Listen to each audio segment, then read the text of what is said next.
Assalamualaikum warahmatullahi ta'ala wabarakatuh. Selamat malam semua. Okay, malam ni nak pergi ke InsyaAllah malam last lah hari ni kan. Malam ni kita nak pergi ke surau. Satu surau ni dekat Sungai Limau kan. Surau ni abang ibu aku Imam kan. So last day ni kita pergi surau dia pula kan. Sekarang on the way ambil Pos Arif. Apa-apa kita jumpa sana terus lah. Let's go.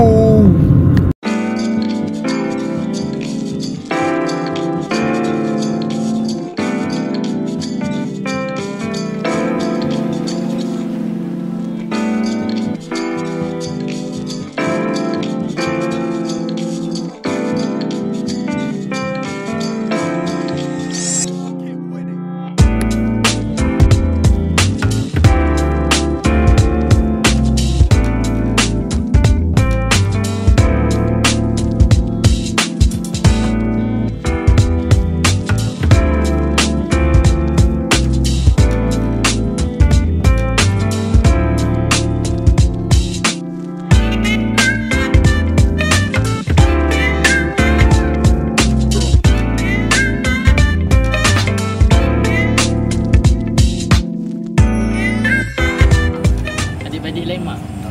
Maknya yang ada beradik. Maknya yang ada beradik.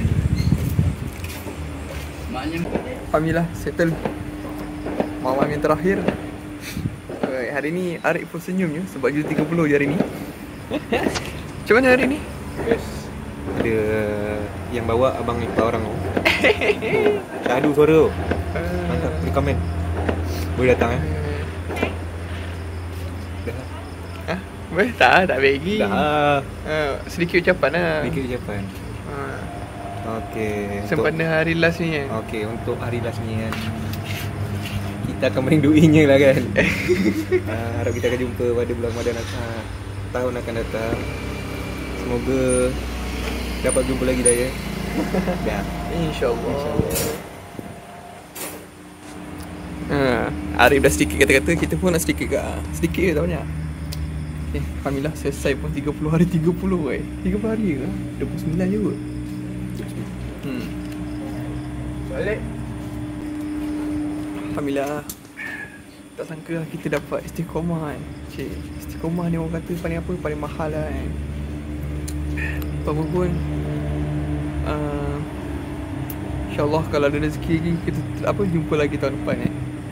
Sekarang ni aku tak tahu nak buat apa channel ni.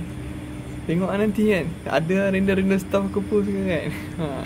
Ke kita pergi masjid lain ni. Macam masjid Masjid Senayan tahun ni tak dapat pergi kan. Masjid Senayan, masjid mana banyak lah tak dapat pergi kan. Minta maaf lah kan.